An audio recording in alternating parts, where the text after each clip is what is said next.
every designer making magic their own. Blueprints and dreams, they're the tools of the trade. With free heathen workshop, the future's made. His models are art, his passion's the key. He's building a world for the community. Through struggles and triumphs, he's always on deck. With the mantra he lives by, protect your neck. So keep your chin up, protect your neck. This life's a grind, but there's no regret. Just build, build, build, let your heart connect. I love you and you matter, never forget. Oh, free and leading the way, pushing the limits, redefining the play. For the crew, for the tribe, for the ones who strive. He's the pulse of the maker's drive.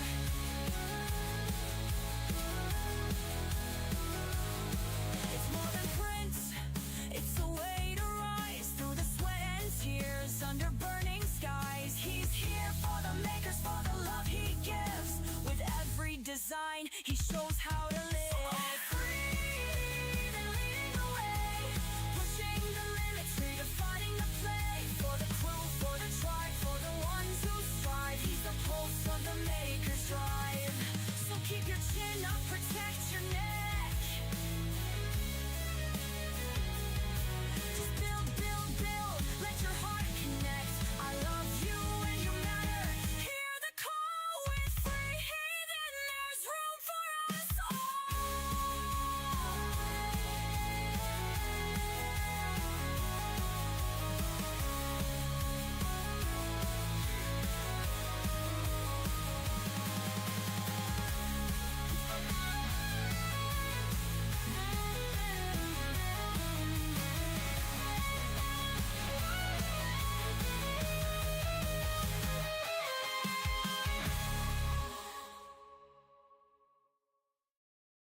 Yo, it's free heathen breaking the game.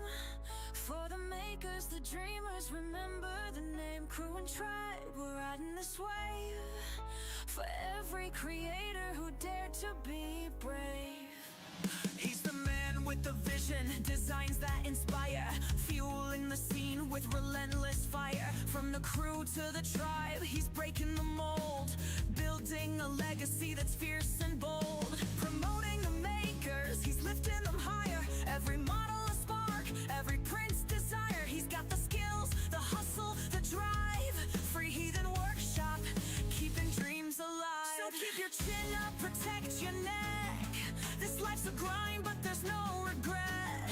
Just build, build, build, let your heart connect. I love you and you matter, never forget. Oh, free, leading the way, pushing the limits, redefining the play. For the crew, for the tribe, for the ones who strive. He's the pulse of the maker's drive.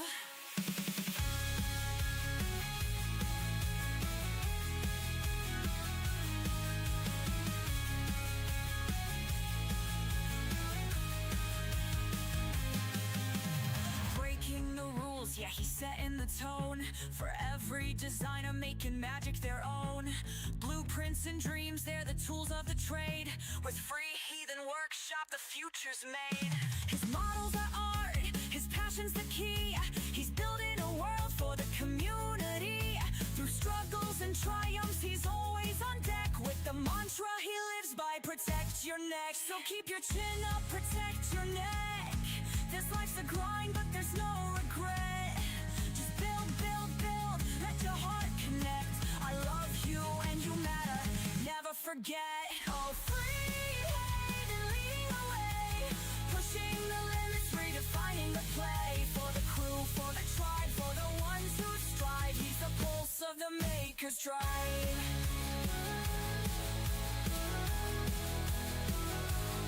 It's more than prints, it's a way to rise through the sweat and tears under burning skies. He's here for the makers, for the love he gives. With every design, he shows how to live. All free and leading the way, pushing the limits, redefining the play. For the crew, for the tribe, for the ones who strive. He's the pulse of the maker's drive.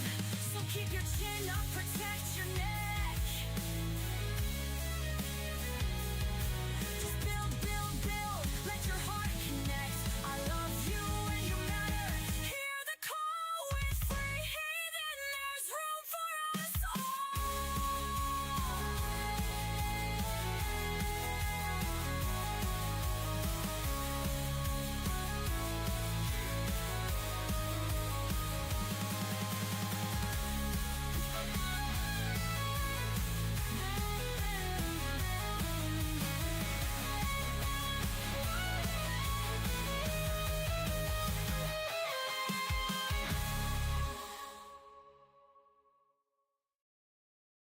always free heat and breaking the game.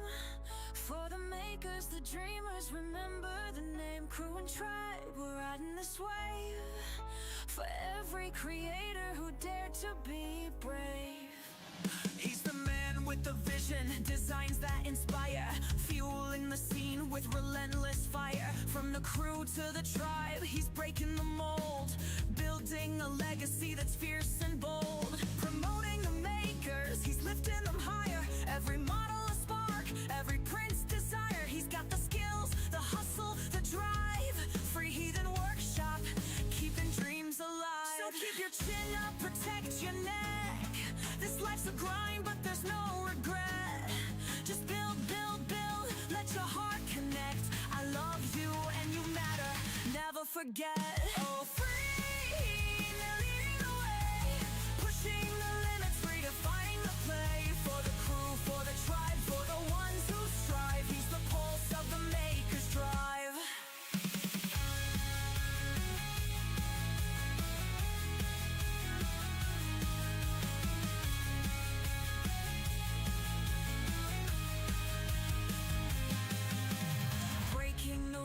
Yeah, he's setting the tone for every designer, making magic their own. Blueprints and dreams, they're the tools of the trade. With Free Heathen Workshop, the future's made. His models are art, his passion's the key. He's building a world for the community. Through struggles and triumphs, he's always on deck. With the mantra he lives by, protect your neck. So keep your chin up, protect your neck. This life's a grind, but there's no regret.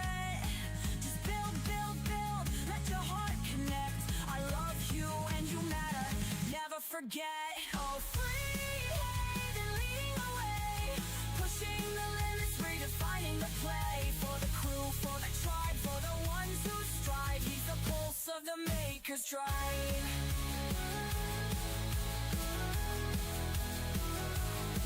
It's more than print, it's a way to rise through the sweat and tears under burning skies. He's here for the makers, for the love he gives. With every design, he shows how to live. All free, then leading the way, pushing the limits, redefining the play. For the crew, for the tribe, for the ones who strive. He's the pulse of the maker's drive.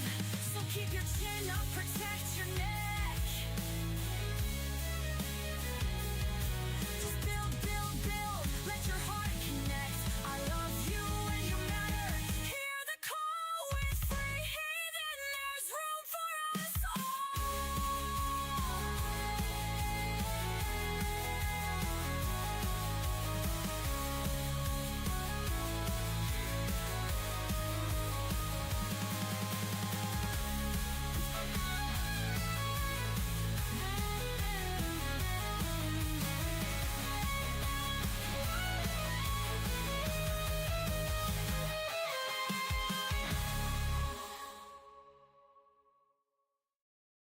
Yo, it's free heat and breaking the game.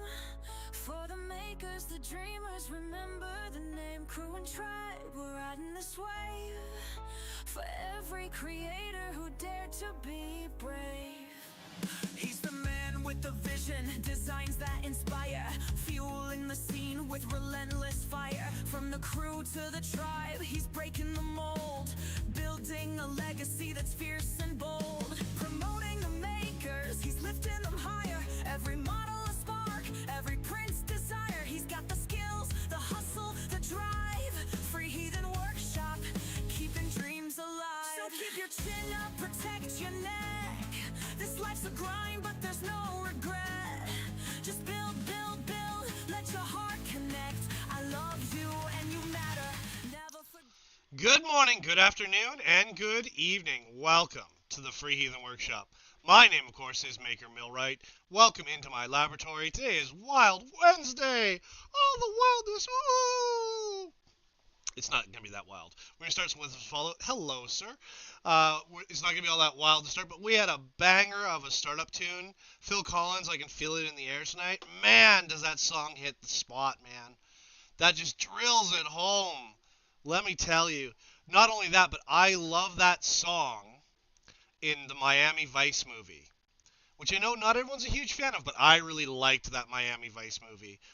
Fast cars, pretty girls, guns, doing the right thing. Yeah, I liked that movie.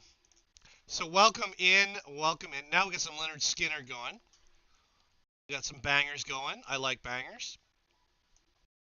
Uh, Download the Maker Pool. Make it. Throw some Maker chips. Have some fun. If you don't know what it is, just say in chat, and I will show you what it is, because it is something truly, truly fun, and I'm not really known for anything mechanical, and that is one of the first mechanical things I've made. So welcome in, welcome in. It is, of course, a live stream, so, streaming with live and all that other stuff. We're going to jump through a bunch of different things today. I just got to warm up a little bit, so we play video games to start. That gets a little warmed up. As you can see, I've started making maker chips. Well, let's be honest. Maybe it's a little more than just started. All right, so we have a K2 Kevin box insert, and I think I need to put a rubber mallet together. I can design you a TPU mallet if you like. That's not too hard to do, I don't think. So this is the specialty ones. We should do that with dual extrusion. Redo that one with dual extrusion, and then we can definitely make it stand out so I don't forget. But, yeah, so welcome in, welcome in. I'm just going to load this box up. As you can see, we're getting somewhere with it.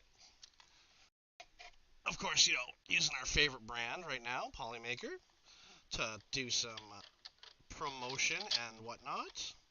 These are 3-color chips, purple, orange, and galactic green. And we're putting down, and we're going to try to get this together for all you guys. The suggestion was 500. I think this is 500. I'd have to go look the numbers. My chips are a little on the big side, so they don't necessarily fit correctly, because I'm right on the 40 mil limit with my gears. There's been requests. Buy one, cheaper than probably printing one? Oh, absolutely, it would be easier to buy one. Go to Harbor Freight, Princess Auto. Oh, man, shout out to Princess Auto. Princess Auto, if you ever want to support the show, I'm sure I could spend $1,000 in your store and not even blink. Dead blows, I would rather. I believe the insert makes 500 chips. Perfect. So we'll try to fill this bad boy up. Dead blows are better than just a rubber mallet, in my experience. Dead blows with shot in them will have like a rubberized face anyway. It's funny, when I was doing my apprenticeship, I went away to school and someone stole like a bunch of my dead blows. So, do I think you should buy expensive dead blows? No, because you're just going to beat the life out of them anyway. At least I used to beat the life out of them. I go through a dead blow probably every 6 months. Every 6 months or so.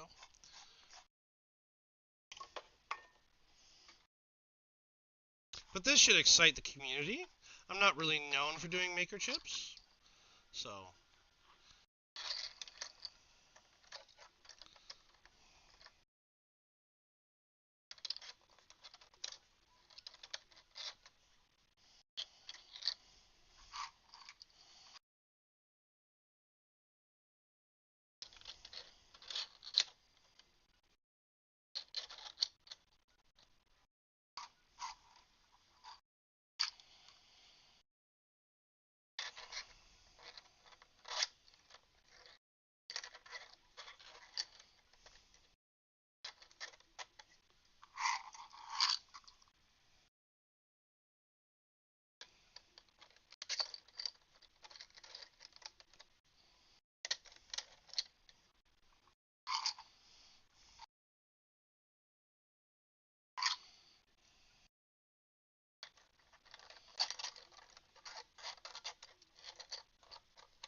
My big meaty hands have a hard time with this box. How did we know that would happen? Go to Harbor Freight. Yeah, Harbor Freight, like I say, we don't have Harbor Freight in Canada. We have something similar. It's called Princess Auto, and it's good. I like that. Greetings, salutations, all the other plate stuff. Exactly. I like that discount tool kind of environment, and the fact that Harbor Freight and Princess Auto will have hydraulics systems for you. That's always fun. Um, and then one of the cool things about Princess Auto here in Canada is that they have like surplus stuff. So they buy like military surplus, they buy surplus like factory stuff. It's pretty good. So there's our start. But almost all my tools at Harbor Freight? Oh, not me. Although granted, they've become a long way. They've come a long way.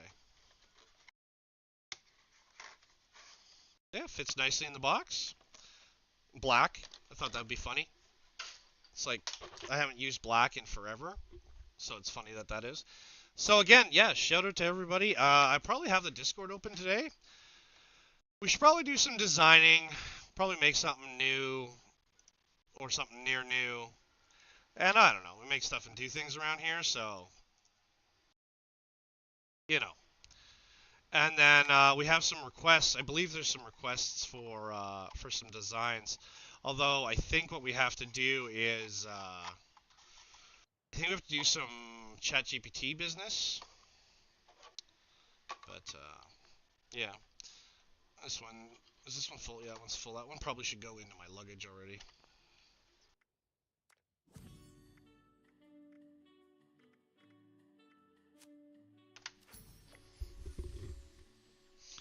And then right now I have the turn tabs. There's these corner pieces that go into that box set that hold the chips in place. I got them running. I've got Maker chips running. And then we have to probably take the voron apart today. But I'll have to watch some videos on how to do it all.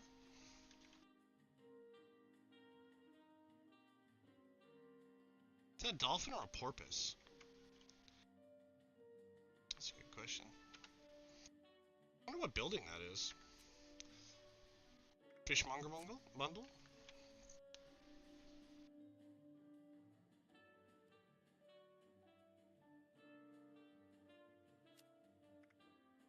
Steam boiler? That's cool. It's not what a steam boiler looks like, but that's cool. Steam boiler, though, would make you power. It would also give you cleaner water, but it'd give you power as well. Oh, wait, there's more. What's on set? Oh, just the greatest hits. Swim trunks? Ooh. Pad quiet. Am I plugged all the way in? Let me double check it. I am quiet on my side on YouTube too, so give me a second. Let me fix the thing.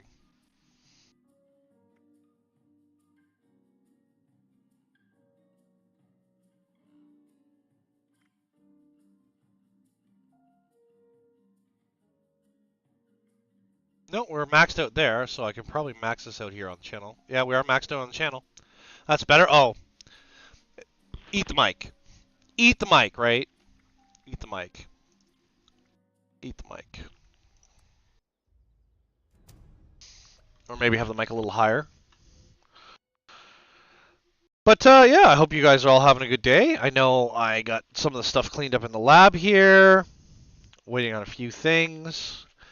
We're starting our, you might say, you know, anyway, we're starting our prep for Murph.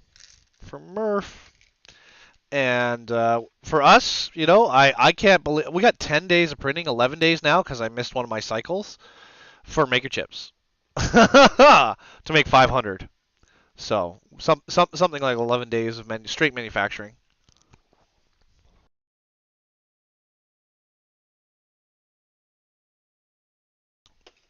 Yeah.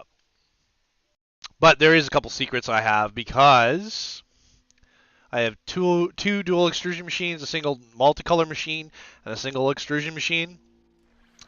There's a few things we can get away with. Yeah, I would. I don't know if you want to. Well, like I still have to design my BattleBot because I've got my frame prepped out, right?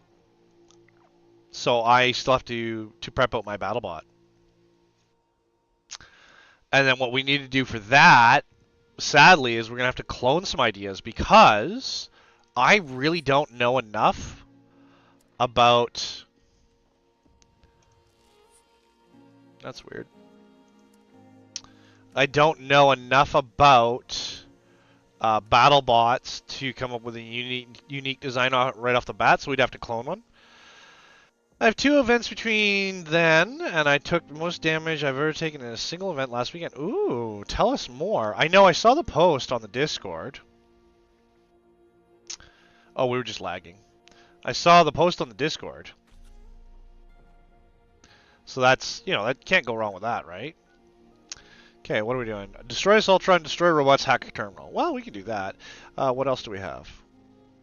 Complete a daily. Need circuits, need lead. Well, we get that all from robots. That's a good build. That's a good build. Weekly, have we done anything here? Nope. Oh, we're close to the circuits, though, which is good for today. Ballistic ammo will be easy enough to do. Blood Eagles, yeah, we can go punch some of them. Coca-Cola or Nuka-Cola Cherry, we could do that. That's easy enough. Oh, look, this is good. And modded energy weapon. Well, that's easy enough. What else are we doing? And we're punching. We're melee punching. I don't know if the energy fist is considered a melee weapon, but I think we're punching. Yeah, we're just punching stuff, I think. Yeah, we're just punching stuff. We're punching Scorched where we find them. Easy peasy. It turned back as soon as I got out of the box. Oh, sorry, I missed something here.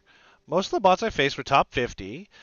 I had some weird stuff like the receiver dying abruptly in a fight, which I took the other real damage and brand new one. Interesting. Well, like, we'll look at that today, because it is Wild Wednesday. Wild Wednesday is when we look at a lot of YouTube stuff. So if you have that stuff posted, don't hesitate to make sure you tag me in it so I can go do it.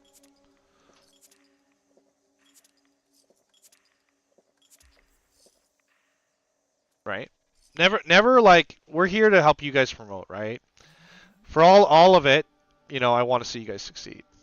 And then we'll have to take the voron apart. I don't think the voron will be a big deal, but it's probably pretty straightforward. It looks pretty straightforward to take the face off it, and then we have to see how the internal bore alignment is.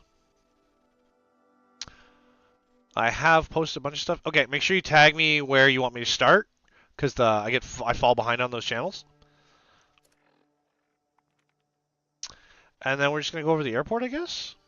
Punch some stuff over there.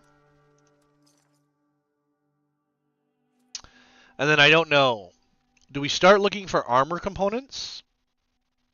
Or do we start... Yeah, I don't know what we do. And then, yeah, so the machine, the 2-color, the Snapmaker Artisan just freed up. Just finished. It's a little bit slower. I wonder if anyone's got a high-speed tune spec for it. Or maybe I just need to sit down and spend a week doing high-speed tuning. On the plus side, there are those of you who have asked for nameplates and things for the show. I will be able to do that. Of course, can never lose my sign. That's super important. If you guys didn't see the other day, I started some work on a Fallout prop, the Fallout Power Fist. Why? I have no idea. I just did. The new truck is out, which I think is pretty cool. It's dark in here.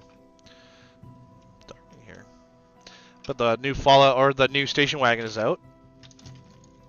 Yeah, so these nameplates, I remix these for every event, and at some point they're going to get out of hand, right? But we'll be doing these if anyone has a request for these. If you are the individual that requested, I can also send you the STLs via Discord. And, yeah. But we're going to warm up a little bit here. I think I'm going to go sit in chat.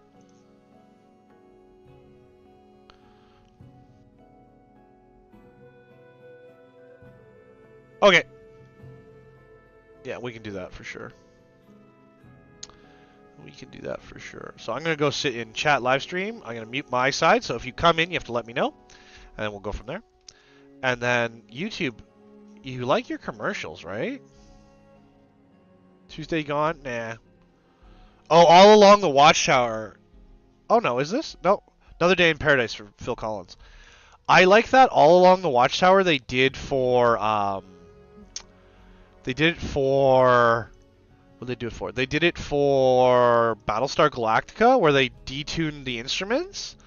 I love that song.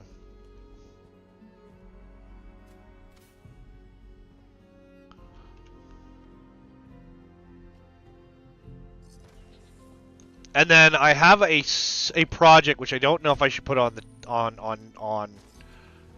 on screen. I need to develop a launcher that fires a specific size ball. And I don't know if I should put that. I don't know if I should live stream that project or not. There's two real options. The one I would like to do is CO2 with a regulator, but I feel like if I make that, somebody's gonna overcharge the CO2 and blow the thing apart. Because it'd be fun to try it with PLA, PETG, ABS, ASA, and then all the way up into nylon.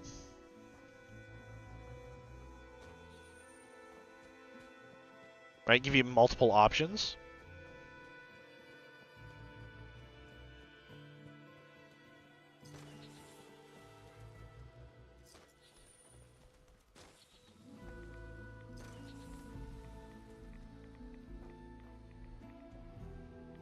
I think the Scourge know I'm coming for them, so they're hiding. I do like these little pop tents. Ooh, we need a secret word for today, too.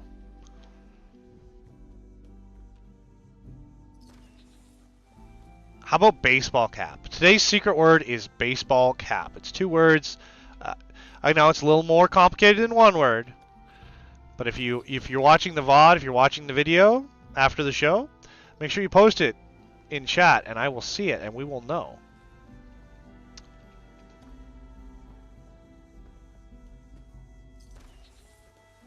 And then I need someone to edit videos, which I know I've said that like a million times, but well, you know, it's the usual. It's the usual. I say I need it, and then I end up being busy or whatever. Gotta be patient. One man doing too many things all at once.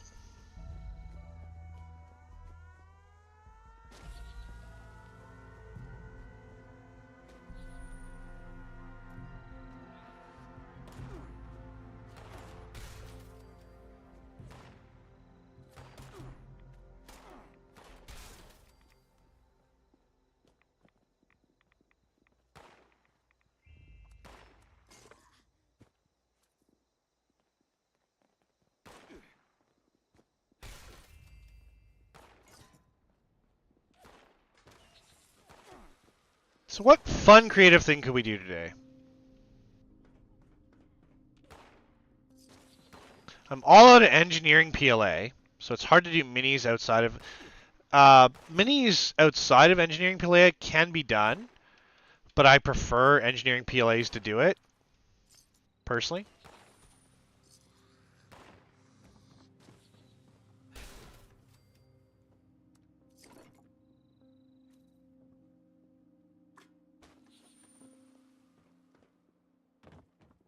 Take over the world? It's true, we could. We're trying. Trying to show a different way, a different light how to do all this stuff. No compromise, only skill, and being the best that we can be.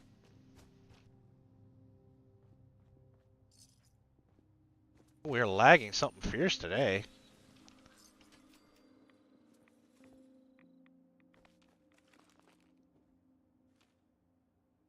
You guys lagging on your side too? I guess you wouldn't know.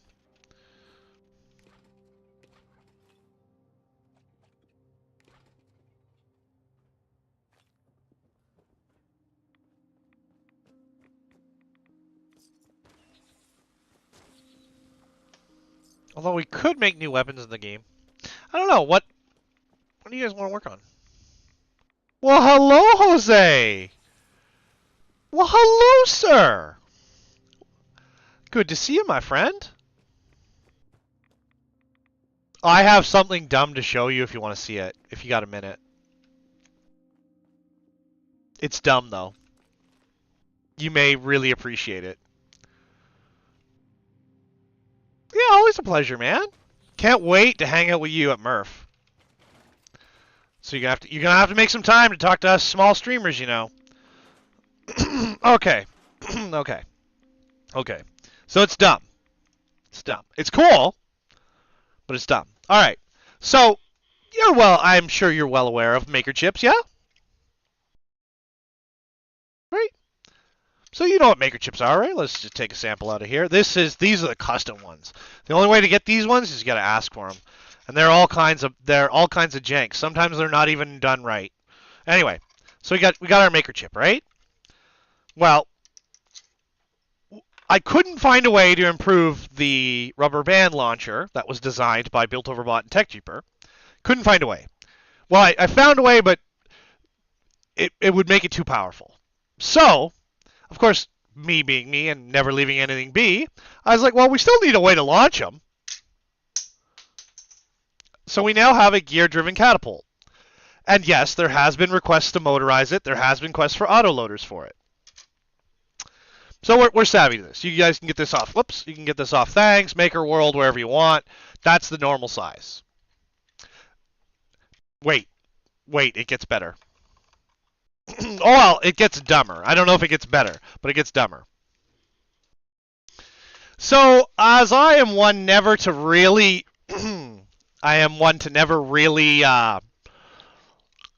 live down a challenge, a community member built a 200%. So I built a 250% scale.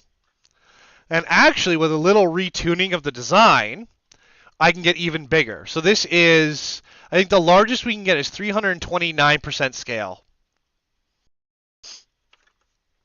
So with a little bit of tuning, I can rebuild the base and rebuild the side panels. And I gotta thin them because they're a little thick. But I can I can build one that's even bigger. But that's what we ended up with. And yes, that's a 250% scale Free Heathen Workshop maker chip. And yes, it rips.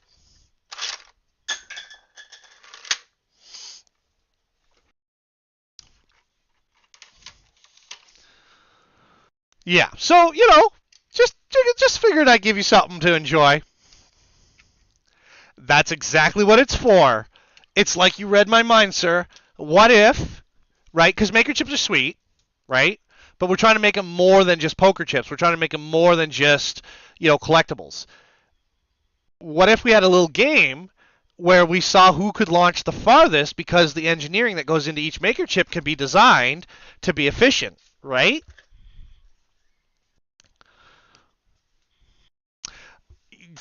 Yes. Listen, you guys already know where I'm headed on 90% of these projects, so just figured I'd share that with you.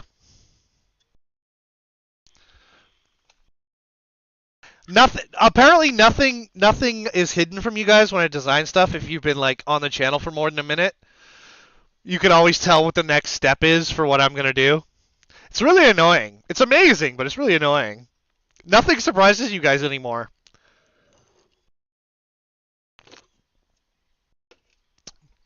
So for the generic chips, or I guess generic's not the right term, but for the bulk chips, I keep asking all the streamers I know. I'll drop into a stream and ask, especially from Rocky Mountain, because I didn't get to go, right? So again, shout out to K2 Kevin, because we're using the K2 Kevin format. So this is a K2 Kevin chip holder, fits in a filament box. This is a Polymaker box. Shout out Polymaker. And I don't know how many I got, but I'm going to try and fill this and bring it down with me. But the people are asking for about 500. Big Jano was straight up, because nobody could give me an answer. And then Big Jano was he answered me one time in chat. And he's like, make 500. So, I'm going to make 500. I also have these. So this is the Voron Design Team nameplate holder. This one's been remixed. You're gonna print 30? Yeah, okay. Well, I'm having a booth this year, so thinking of making your own? You should. And if you don't want to do it, I can do it for you. Just remember, hit me in DMs and I'll do what I can. But these nameplates, I've done 4 of them already. So the difference on this one is you can see there's some holes punched in it. I changed the upper hanger, so it's got 3 points of contact now. And I think that's about it. You have one of these in metal?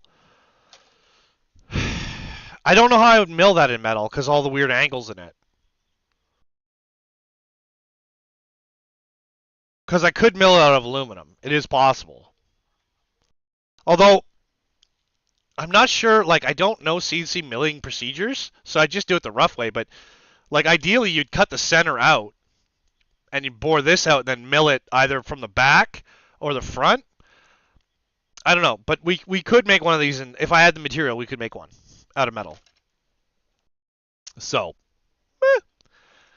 but yeah, so I made, each time I go to an event, I remix that for now, because I like it. The other thing that needs to be done, we have a bunch of projects that need to be done, and I'm dragging my feet on them because, slacker, right? But that is a backpack jack.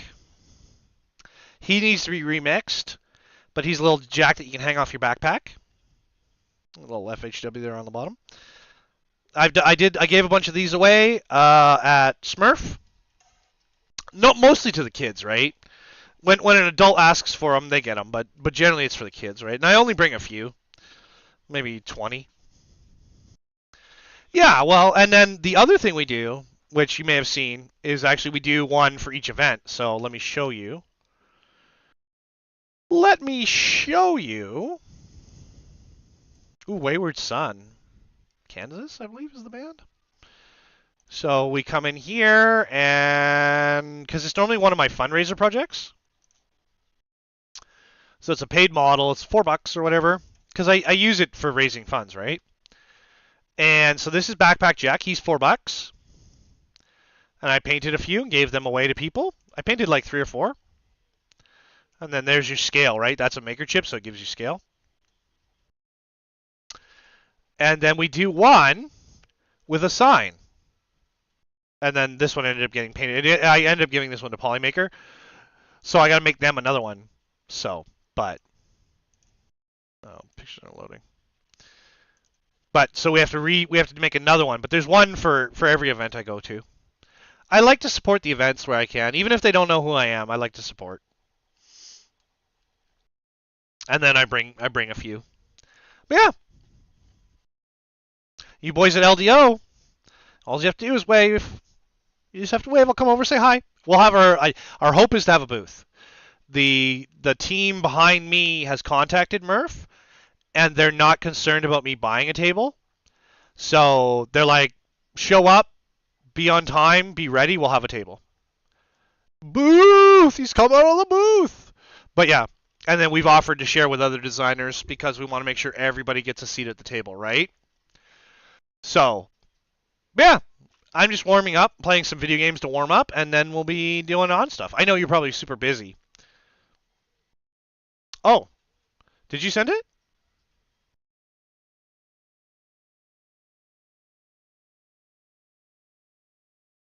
Oh, you did 2-part. Yeah, I can do it 2-part. Well, yeah, because like our thing is like, so every time I've gone to 2 events now, and I get crap every time. And you say, well, Maker, what do you get crap for? It's not what you think. It's actually, 1, Maker, I didn't get a photo with you, I didn't see you, and 2, I didn't get a Maker chip. Because everybody wants a sticker and a Maker chip if they know who I am. It's really hush-hush, right? Yeah, we should do this.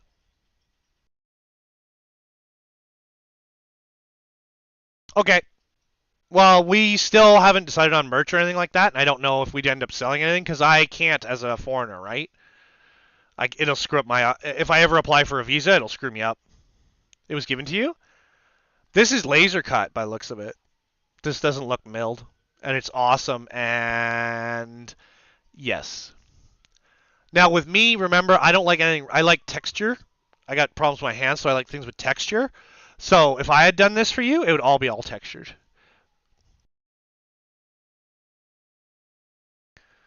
Yeah, that's awesome, dude.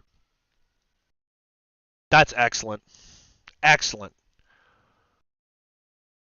And I like the blending of printing and milling, or printing and laser.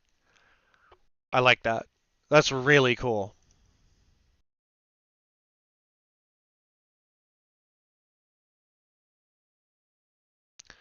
So, yeah, not to be Mr. Hoity-toity or whatever, but just, you know, being grateful, being happy, you know what I mean?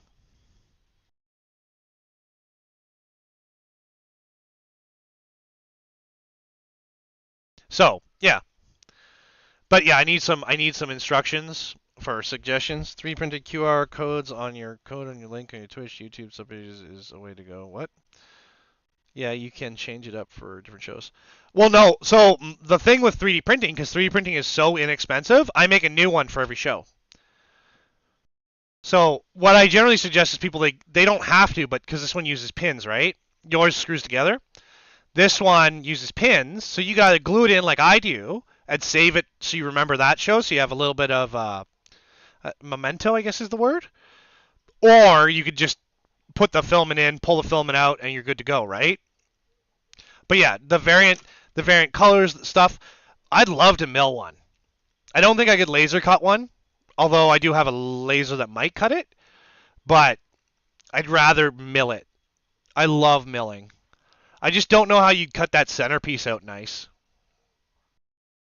Because I don't know, with Lubin, I don't know how, I still can't get it to downhill mill only. So it's like I want to go do one pass, reset the tool, come back, and do one pass instead of going back and forth like a printer.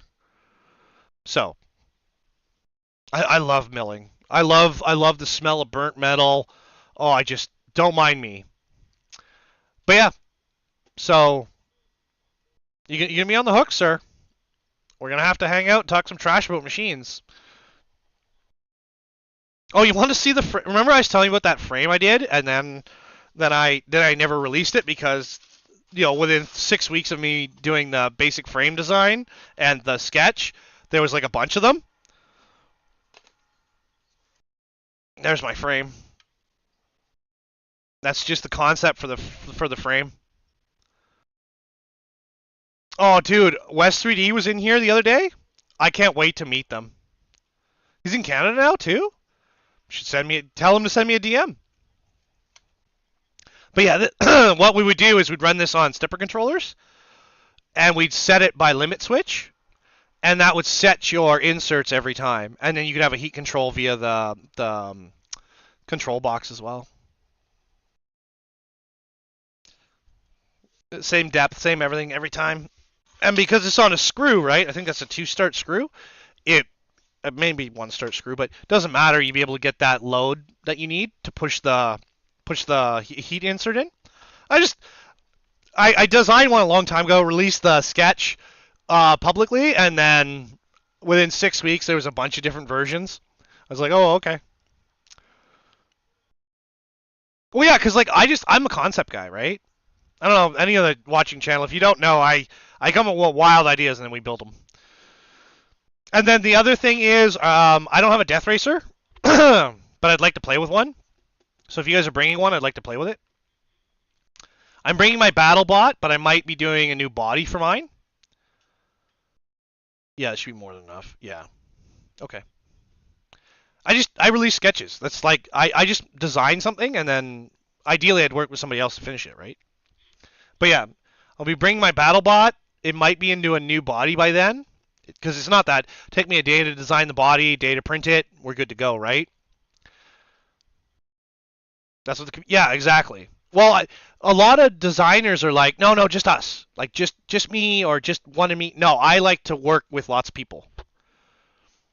It's from being in the industrial industry, right? Because I think even if somebody's opinions are wrong or their ideas are incorrect, you can kind of bend them and flex them to get what you want. And then you can make stupid cool things. I don't know, we made a maker pult for no reason. Next is getting that machine finished up and working the way I want it with the resets for height. I don't know. Do stuff and make things, right?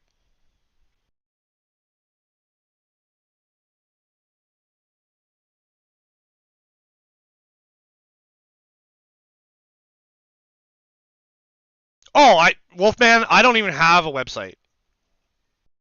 I don't have a website. I have a LinkedIn. No, I have a Linktree, sorry.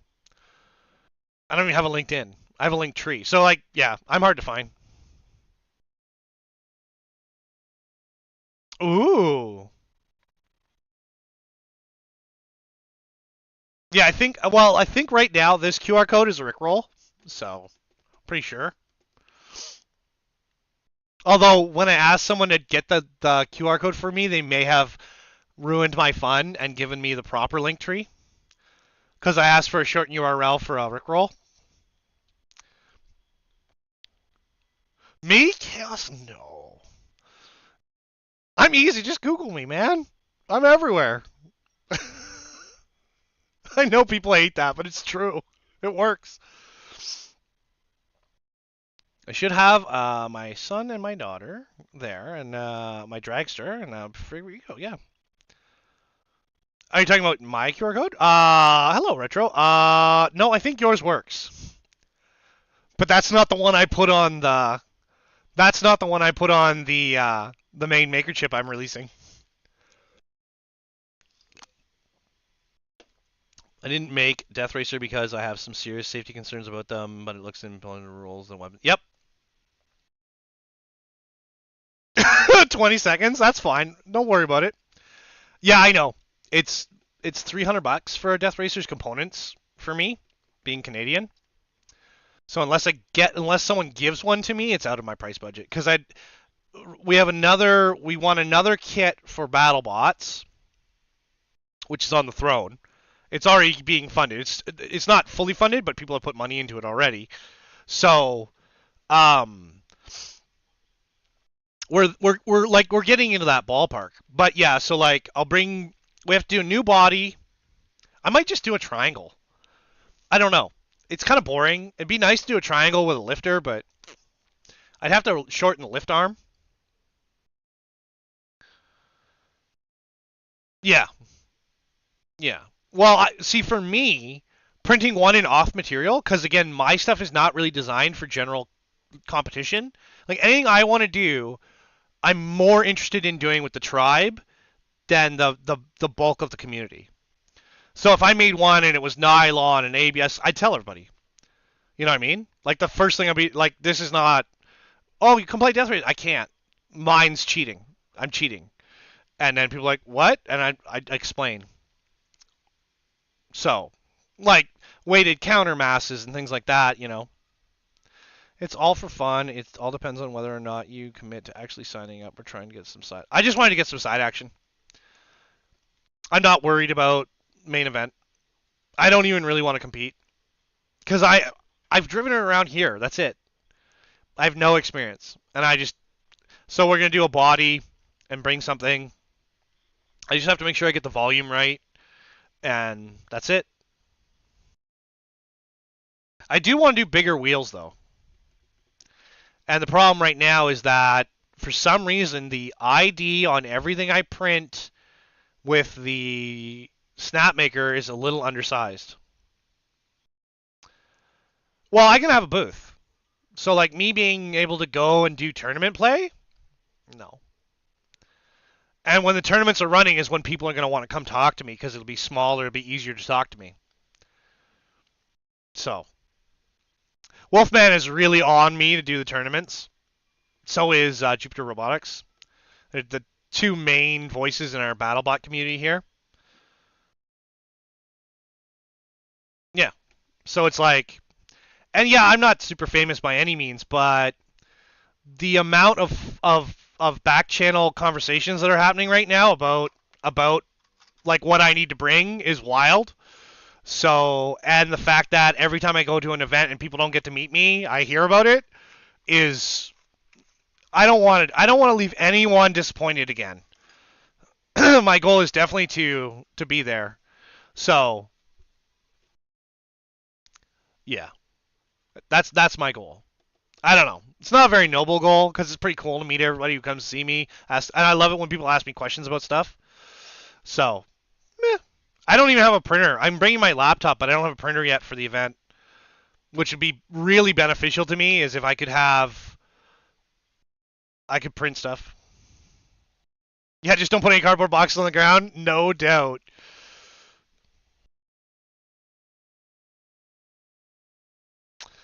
I'm just trying to make sure that you get some stick time on the robots. However, that needs to be played out. Yeah. Again, it's you guys can push on the Discord if you have opinions about events, the mods. It's because I wasn't there.